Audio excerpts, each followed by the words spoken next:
अस्सलाम वालेकुम dear listeners, कैसे आप सब। उम्मीद करता हूं कि आप सब खैरियत से होंगे। Okay, once again I welcome you all to my channel Shahid sir education point. This class is again for UGC NET aspirants. तो जो लोग यूजीसी नेट की तैयारी कर रहे हैं उनके लिए क्लास बहुत ही बेहतरीन होने वाली है, क्योंकि as I already told you in the previous lectures, मैं जो जितने भी प्रीवियस ईयर क्वेश्चन अभी तक आए हैं वो सारी PYQs हम यहाँ पे डिस्कस करने वाले हैं। तो अगर आप रियली प्रिपरेशन करना चाहते हो तो ये वाली चैनल जो है आपके लिए हेल्पफुल साबित हो सकती है। तो अभी तक हमने 80 क्वेश्चन किए। जी हाँ बेटा, मैं यूनिट नंबर 10 की बात कर रहा हूँ, वो भी इंक्लूसिव एजुकेशन की। तो उसमें हम कम से कम 150 क्वेश्चंस करने वाले हैं और हर एक यूनिट को लेकर हम 150 क्वेश्चंस करने वाले हैं, क्योंकि वो 150 जितने भी क्वेश्चंस है ना वो आपकी प्रीवियस ईयर क्वेश्चंस में पूछे गए हैं। ठीक है बेटा, तो चलिए बेटा आज डिस्कस करते हैं 81 से लेकर 90 क्वेश्चन, क्योंकि अगर आप पिछला वीडियो देख सकते हो तो वहां पे हमने 80 क्वेश्चन को कंप्लीट किया। तो आज हम चलते हैं, वी हैव क्वेश्चन नंबर 81। तो क्वेश्चन नंबर 81 की अगर हम बात करेंगे, what is question number 81? It is trisomy, यानी trisomy 21 is more commonly known as. देखो बेटा, आपके पास क्लाइनफिल्टर सिंड्रोम है, डाउन सिंड्रोम है, क्राइडूचैट सिंड्रोम है, टर्नर सिंड्रोम है, टॉटर सिंड्रोम है, बहुत सारे सिंड्रोम्स हैं और हर एक सिंड्रोम में क्रोमोसोमल एबनॉर्मेलिटीज होती है, क्रोमोसोमल एनोमलीज होते हैं। तो जब हम ट्राइसोमी ऑफ 21 पेयर की बात करते हैं तो वहां पे आपका जो राइट ऑप्शन है दैट इज डाउन सिंड्रोम। ठीक है बेटा, तो डाउन सिंड्रोम का दूसरा नाम जो है it is trisomy of 21st of chromosome. Trisomy यानी 21st क्रोमोसोम जो है ना ये एक्स्ट्रा होता है, सॉरी इसमें 21st पेयर में एबनॉर्मलिटीज होती है। तो that is why down syndrome is the appropriate answer. चलिए भाई 82 की बात करते हैं। What is question number 82?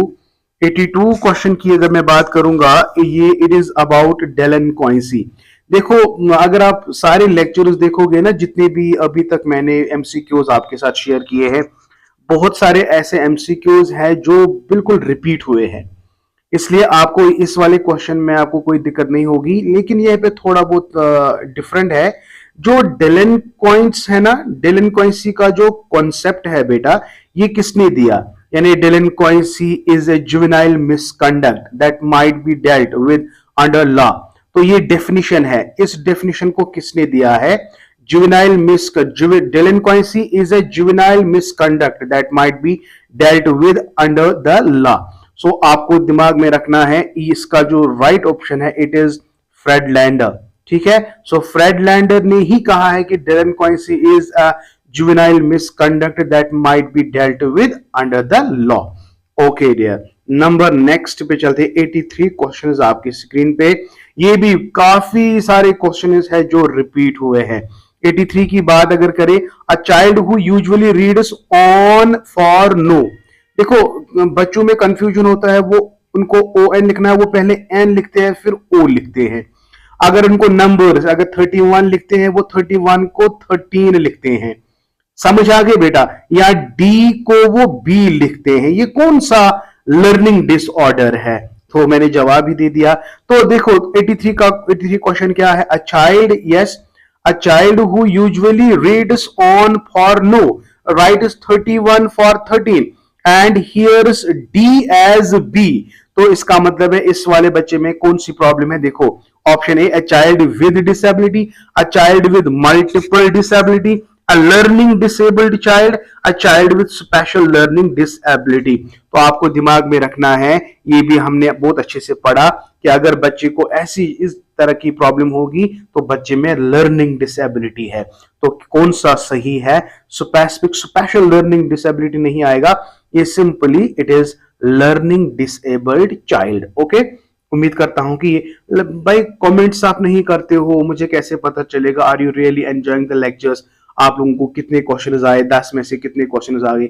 आप लोग कमेंट ही नहीं करते हो। ठीक है, तो कमेंट इज मोर इंपॉर्टेंट। चलिए बेटा 84 क्वेश्चन की बात करते हैं।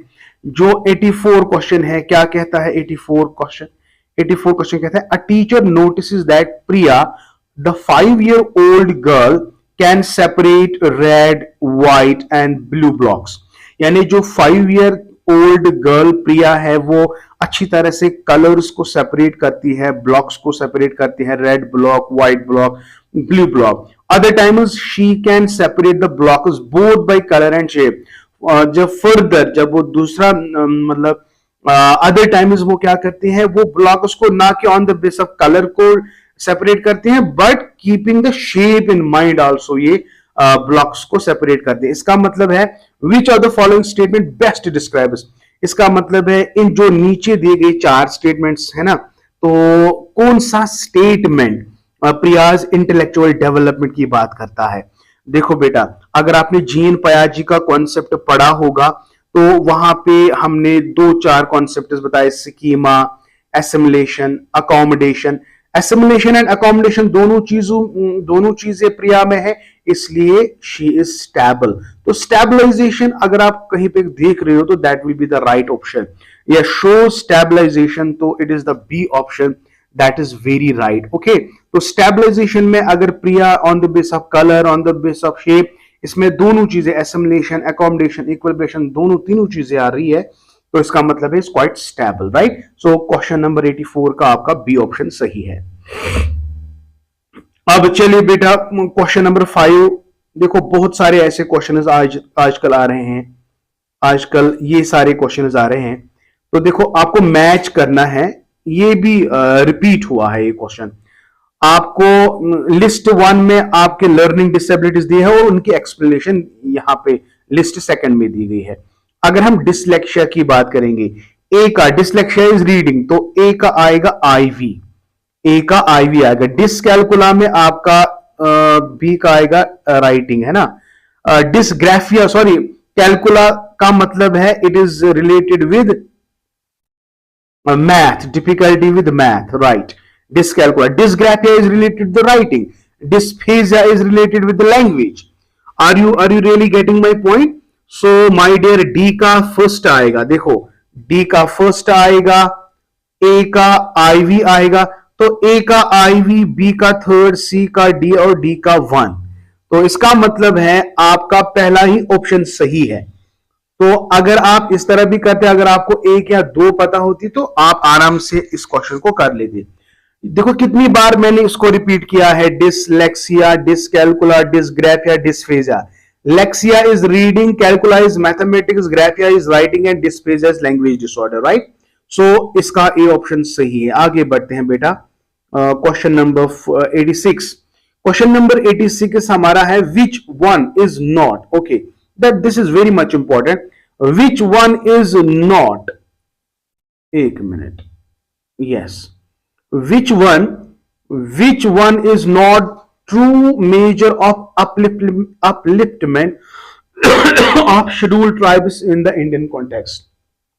Option mainstream education, isolation, assimilation, integration. देखो अगर आप अच्छी से देख लोगे कि तो ये जो पहला ऑप्शन है ना, मेन स्ट्रीम, ये पॉजिटिव स्टेटमेंट है, एसिमिलेशन, इंटीग्रेशन ये पॉजिटिव स्टेटमेंट्स है. तो इनको अलग करना, ये ट्रू मेजर नहीं है शेड्यूल कास्ट को या शेड्यूल ट्राइब्स को अपलिफ्ट करने के. तो शेड्यूल ट्राइब्स और शेड्यूल कास्ट को अपलिफ्ट करने के लिए हमें इनको मेन स्ट्रीम एजुकेशन देनी है, इनको एसिमिलेट और इंटीग्रेट करना है, तब जाके ये अपलिफ्ट हो सकते हैं. इसलिए isolation is not the true measure. Okay, चलिए बेटा 87 की बात करते हैं. With dash is not a characteristic of mentally healthy person. Mentally healthy person वो है जिसमें सेल्फ एस्टीम भी होगा, सेल्फ परसेप्शन भी होगा, है ना, और क्या होगा, परसेप्शन ऑफ द वर्ल्ड भी होगा, लेकिन वो मैल एडजस्टेड नहीं होगा. Mentally healthy person can not be maladjusted. तो ये ऑप्शन सही क्या कहता है, dash is not the characteristic, यानी कौन सा कैरेक्टरिस्टिक नहीं है मेंटली हेल्दी पर्सन का, वो है मैल एडजस्टमेंट. ये बहुत सिंपल है, ये तो आपको गलत नहीं होना चाहिए. चलिए क्वेश्चन नंबर 88 की ओर. Which of the following is affected by prenatal. Prenatal यानी before birth, prenatal environment. Social environment ये पोस्ट नेटल में आएगा. इमोशनल डेवलपमेंट भी आफ्टर बर्थ होती है, क्रिएटिव थिंकिंग भी आफ्टर बर्थ होती है, लेकिन ग्रोथ और डेवलपमेंट बेटा बिफोर बर्थ से स्टार्ट होती है. इसलिए इसका ऑप्शन बी सही है. विच of the following is affected by prenatal environment. It is growth and development is affected by prenatal environment. ठीक है ना? ओके सर, 89 की बात करेंगे. 89 क्या कह रहा है? 89, computer screen reading technology is an effective way of learning. Computer screen reading किन के लिए लग रहा है? जो पार्शियली यानी विजुअली बोलो ब्लाइंड होते हैं. तो इसका मतलब है कंप्यूटर स्क्रीन रीडिंग टेक्नोलॉजी हम विजुअल इंपेयर लर्निंग वालों के लिए इस्तेमाल करते हैं. समझ आ गए बेटा? Is that clear to you? Yes sir, very clear.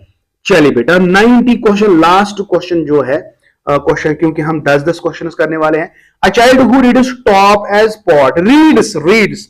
तो इसका मतलब है एक बच्चा गलत तरीके से रीड करता है. अगेन व्हाट इट इज, इसका जवाब आप मुझे खुद कमेंट करके बताओगे. So these are 81 to 90 questions. I hope बेटा today you have enjoyed the lecture. Thank you, may Allah bless you. और अगर आप चाहते हो कि पेड बैच ज्वाइन करें, डिटेल्ड में आप ये कोर्स पढ़े, तो आपको क्या करना है, मेरा कॉन्टैक्ट नंबर है 777, जस्ट राइट, मैं आई विल राइट हियर 7780817302. इस नंबर पे आप कांटेक्ट कर सकते हो. You can join my paid class.